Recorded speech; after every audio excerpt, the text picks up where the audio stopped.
हरे कृष्णा। प्रेम से बोलिए करवा मैया की जय। शिव शंकर पार्वती श्री गणेश भगवान की जय। ओम नमः शिवाय। एक साहूकार के 7 बेटे और एक बेटी थी। बेटी का विवाह हो चुका था। बेटी अपने मायके में आई हुई थी। वह 7 भाइयों में इकलौती थी। 7 भाई अपने बहन से अत्यधिक प्रेम किया करते थे। वह अपनी बहन का पूरा ख्याल रखते थे। एक बार जब कार्तिक मास कृष्ण पक्ष की करवा चौथ का व्रत आया तो साहूकारनी की 7 बहुएं और उसकी बेटी ने करवा चौथ का व्रत किया। शाम को जब साहूकार के सभी बेटे भोजन के लिए बैठे तो उन्होंने अपनी बहन को भोजन करने के लिए कहा। भाइयों को भोजन करने के लिए बुलाने पर बहन ने कहा, हे भाई, आज मेरा करवा चौथ का व्रत है। चांद अभी तक नहीं निकला है। जब चांद उदित होगा मैं चांद को अर्घ देकर यह व्रत करके तब अंत में भोजन करूंगी। करवा के ऐसा कहने पर भाइयों को बड़ी ही चिंता हो गई कि बहन भूखी है और अभी चांद भी नहीं निकला है।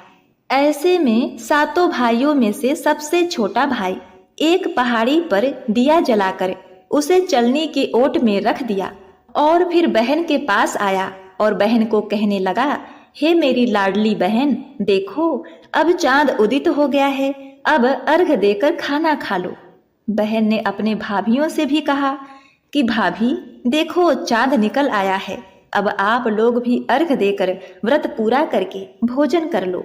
भाभियों ने ननद करवा की बात सुनकर कहा, हे ननद जी, यह चांद तुम्हारा भाई लाया है, यह हमारा चांद नहीं है। हमारा चांद अभी निकलने में तो अभी समय बाकी है। हमारी मानो तो तुम्हें अभी इंतजार कर लेना चाहिए। अपनी भाभियों के बात को अनसुना करते हुए उस नकली चांद को अर्घ देकर भोजन करने के लिए बैठ गई और जैसे ही भोजन का पहला निवाला अपने मुंह में लेती है तो उसे छींक आ जाती है। दूसरा निवाला जब मुंह में लेती है तो उसमें बाल निकल आता है। अब जैसे ही तीसरी बार भोजन का तीसरा निवाला लेती है तो उसी समय उसके ससुराल से बुलावा आ जाता है कि उसके पति का स्वास्थ्य अत्यंत ही खराब है, वह जैसे भी हालत में है, शीघ्र पति को देखने ससुराल आ जाए। इसके बाद उसकी भाभी उसे सच्चाई बताती है, आपके साथ ऐसा इसलिए हुआ क्योंकि आपने करवा चौथ का व्रत तोड़ा है, इसी कारण उसका पति बीमार हुआ है। ससुराल जाते समय माँ ने जब बेटी को विदा किया तो कहा कि हे बेटी, रास्ते में छोटा बड़ा जो भी मिले उसके पांव छू लेना और कोई सुहाग का आशीष दे तो उसके पल्ले में गांठ लगाकर उसे कुछ रुपए देना। बहन जब 7 भाइयों से विदा हुई तो रास्ते में जो भी मिला उसने उसे यही आशीष दिया कि तुम 7 भाइयों की बहन हो, तुम्हारे भाई सुखी रहें और तुम उनका सुख देखो। सुहाग का आशीष किसी ने नहीं दिया। जब वह ससुराल पहुंची तो दरवाजे पर उसकी छोटी ननद खड़ी थी। वह उसके भी पांव लगी तो उसने कहा, सदा सुहागिन रहो, पुत्रवती रहो। ऐसा सुनकर उसने पल्ले में गांठ लगा दी और ननद को सोने का सिक्का दिया। तब भीतर गई तो सास ने कहा कि पति धरती पर पड़ा है, तो वह उसके पास जाकर उसकी सेवा करने के लिए बैठ गई। बाद में सास ने दासी के हाथ बची खुची खुरचन रोटी भेजवा दी। इस प्रकार समय बीतता गया और मार्गशीर्ष की चौथ आई तो चौथ माता बोली, करवा ले लो, करवा ले लो, भाइयों की प्यारी करवा ले लो। लेकिन जब उसे चौथ माता दिखाई नहीं दी तो वह बोली, हे माता, आज आपने मुझे उजाड़ा है तो आप ही मेरा उद्धार करेंगी, आपको मेरा सुहाग लौटाना पड़ेगा। तब उस चौथ माता ने बताया कि हे पुत्री, पौष की चौथ आएगी, वह मेरे से भी बड़ी है, उसे ही सब कहना, वही तुम्हारा सुहाग वापस देगी। पौष की चौथ आई, माघ की चौथ आई, आकर चली गई। फाल्गुन की चौथ आकर चली गई। चैत्र, वैशाख, जेठ, आषाढ़ और श्रावण भादो की चौथ भी आई और यही कहकर चली गई कि हे बेटी, आगे आने वाली चौथ मुझसे भी बड़ी है। तुम अपना दुख उसी से कहना, वही तुम्हारे दुख को हरेंगी। अब जब अश्विन मास की चौथ आई तो उसने बताया कि हे बेटी, तुम पर कार्तिक की चौथ नाराज है। उन्हीं ने तुम्हारा सुहाग लिया है, वही वापस करेंगी। वही आएंगी तो पांव पकड़कर विनती करना। यह कहकर वह भी चली गई। जब कार्तिक की करवा चौथ आई तो वह बोली, भाइयों की प्यारी करवा ले ली, दिन में चाँद उगाने वाली करवा ले ले, व्रत खंडित करने वाली करवा ले ले, भूखी करवा ले ले। यह देखकर कार्तिक की चौथ माता का पांव पकड़कर वह गिड़गिड़ाने लगी, रोने लगी, कहने लगी, हे चौथ माता, मेरा सुहाग तुम्हारे हाथ में है, आप ही मुझे सुहागिन करें। तो माता बोली, अरे पापिनी, हत्यारिन, मेरे पांव पकड़कर क्यों बैठ गई? तब बहन बोली कि जो मुझसे भूल हुई है उसे क्षमा कर दो। अब भूल नहीं करूंगी। हे माता, मैं आपके पैर तब तक नहीं छोड़ूंगी जब तक आप मेरा सुहाग वापस नहीं करती। तब करवा चौथ माता ने उससे सारा सुहाग का सामान मांगा तो उसने 16 श्रृंगार का सामान करवा चौथ माता को दे दिया। तब चौथ माता ने अपनी आंखों से काजल निकाला, नाखूनों से मेहंदी निकाल, मांग से सिंदूर निकाला और अपनी छोटी उंगली से उसके पति पर छिड़क दिया। उसका पति श्री गणेश कहते हुए जीवित हो गया। जाते जाते करवा चौथ माता ने उसकी झोपड़ी पर लात मारी तो उसकी झोपड़ी महल में बदल गई। जब उसकी छोटी ननद खाना देने आई तो उसने देखा कि भाभी की झोपड़ी महल में बदल गई। वो दौड़कर छोटी ननद के पास गई और बोली, देखिए ननद जी, आपका भाई जीवित हो गया है, घर जाइए, सासू जी से बोलिए कि हमें गाजे बाजे के साथ लाएं। तो उसकी माँ गाजे बाजे लेकर वहां पहुंची। बेटे को जीवित देखकर उसे गले लगा लिया और कहा, मैंने तो साल भर पहले ही अपने बेटे को खो दिया था, तेरे ही पूजा के प्रताप से आज वापस मिल गया है।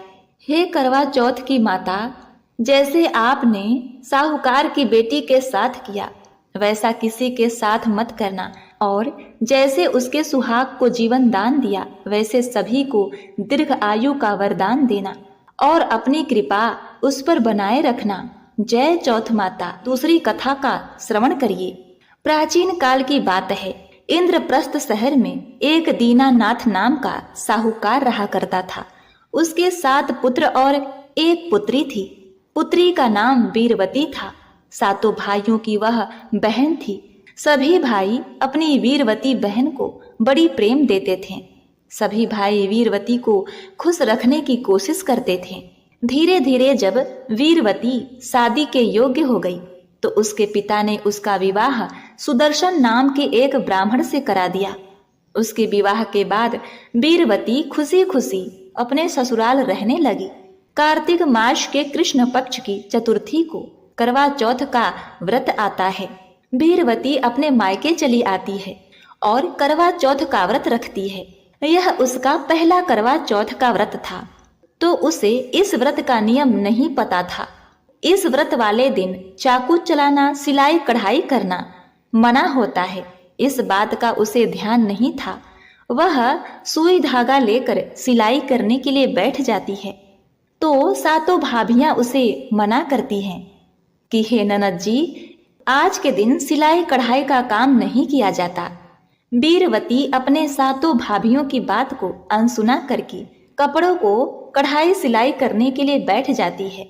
ऐसे ही सारा दिन निकल जाता है और रात को वीरवती के 7 भाई काम से घर वापस लौटे और सभी भाई एक साथ भोजन करने के लिए बैठे तो सभी ने अपनी बहन को भी भोजन करने के लिए कहा। तो वीरवती ने कहा कि हे भैया, आज मेरा करवा चौथ का व्रत है, आज चांद देखने के बाद ही मैं कुछ खाऊंगी। वीरवती की बात सुनकर भाइयों ने सोचा कि बहन इतनी भूखी कैसे रह पाएगी, इसकी यह हालत हमसे देखी नहीं जाएगी। तब 7 भाइयों ने मिलकर एक तरकीब निकाला और वे घर के बाहर जाकर दिया जलाकर छलनी से प्रकाश करके पेड़ पर चढ़ जाते हैं और वीरवती को आवाज लगाते हैं कि हे बहन, चांद निकल आया है, अब तो अर्घ देकर भोजन कर लो। यह सुनकर उसकी सातों भाभियों ने कहा, हे ननद जी, अभी चांद नहीं आया है, आप इनकी बात मत मानो। अपनी भाभियों की बातों को अनसुना करके वीरवती ने चांद को अर्घ देकर कहा कि अब मुझे बहुत तेज भूख लगी है, मैं तो अब भोजन करने के लिए बैठूंगी। वीरवती भाइयों के बहकावे में आकर अपने भाइयों के साथ भोजन करने लगी तो पहले निवाले में बाल आ जाता है, दूसरे निवाले में कंकर और तीसरे निवाले में ससुराल से संदेश आ जाता है। उसके भाइयों ने सोचा कि वीरवती के ससुराल से करवा चौथ का सामान आया है, तो बाद में पता चलता है कि वीरवती के पति सुदर्शन की तबीयत बहुत ही खराब है। वीरवती ने अपने सातों भाइयों से विदा लिया और अपने ससुराल पहुंची तो देखती है कि उसका पति पूरी तरह से पत्थर बना हुआ है और वह चौथ माता से अपने भूल के लिए क्षमा याचना करने लगती है और वह पछताती है कि उसने अपने भाभियों की बात नहीं मानी और अपने भाइयों के बात में आ गई। हे चौथ माता, मुझे माफ करना, मैं अपने स्वामी को कुछ नहीं होने दूंगी। मेरी गलती की सजा आप मेरे पति को ना दीजिए, उन्हें ठीक कर दीजिए। ऐसे करते हुए वह विलाप करने लगी। उसने निश्चय किया कि चाहे जितना भी समय लगे वह अपने पति को ठीक करके ही रहेगी, अपने पति का जीवन दान वापस करके ही रहेगी। उसने करवा चौथ माता को कहा, हे माता, आप तो ममतामयी देवी हैं, इसलिए आप मेरा साथ दीजिए, मुझे हिम्मत दीजिए। वीरवती के भाई उसे आशीर्वाद देकर वहां से चले गए। वीरवती को अपनी गलती का एहसास होता है तो वह अपने पति के शरीर से नित्य प्रति रोज एक सुई निकाला करती थी। इस तरह से पूरा साल बीत जाता है और अगले साल फिर से करवा चौथ का व्रत आता है।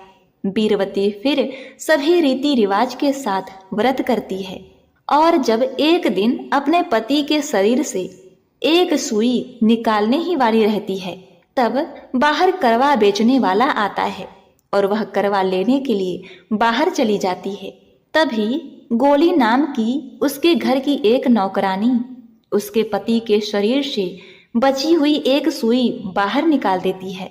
करवा माता की कृपा से उसका पति जीवित हो जाता है और होश में आकर बैठ जाता है। उसने उस नौकरानी गोली को ही अपनी पत्नी समझ लिया और अपनी पत्नी वीरवती को उसने नौकरानी समझ बैठा। अब यह सुनकर वीरवती को बड़ा ही दुख हुआ। वह मन में करवा चौथ माता का ध्यान करते हुए एक नौकरानी की तरह जीवन यापन करने लगी। इस प्रकार करते करते 1 वर्ष बीत गए। एक दिन फिर से करवा चौथ का व्रत आया। उस दिन सुदर्शन बाहर किसी काम से बाजार जाने वाला था तो उस नौकरानी गोली ने कहा कि हे पतिदेव, मुझे आप हार श्रृंगार लेते आइएगा।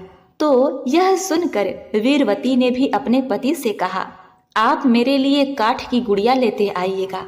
यह सुनकर सुदर्शन बाजार चला गया और वह एक काठ की गुड़िया लेकर आया और हार श्रृंगार का सामान गोली को दे देता है। उस दिन वीरवती करवा चौथ का व्रत किए हुई थी और बड़ी ही दुखी थी और वह उस काठ की गुड़िया से बात करने लगती है कि गोली बन गई वीरवती, वीरवती बन गई गोली। यह बात उसके पति सुदर्शन ने सुन लिया तो कहा कि तुम यह क्या कह रही हो, इसका मतलब क्या है। तब उसने वह सच्चाई बताने से मना कर दिया। इस बात से सुदर्शन को बड़ा ही गुस्सा आया। उसने अपनी तलवार निकालकर कहा, यदि तुमने सच नहीं बताया तो मैं तुम्हें मार डालूंगा। इस बात से दुखी होकर वीरवती ने सारी घटना बता दी। अब सुदर्शन को भी सब याद आ जाता है। सुदर्शन अपने किए के लिए क्षमा याचना करता है और करवा माता से भी क्षमा मांगता है। सुदर्शन ने अपनी पत्नी वीरवती को फिर से अपनी पत्नी का दर्जा दिया और उसे सभी सुख प्रदान किए और उस झूठी नौकरानी को घर से बाहर निकाल दिया। करवा चौथ का व्रत करने से वीरवती को अपने पति का अटूट प्रेम प्राप्त हुआ। उसने विधि पूर्वक करवा चौथ का व्रत किया और अपने पति सुदर्शन के साथ खुशी खुशी जीवन यापन करने लगी।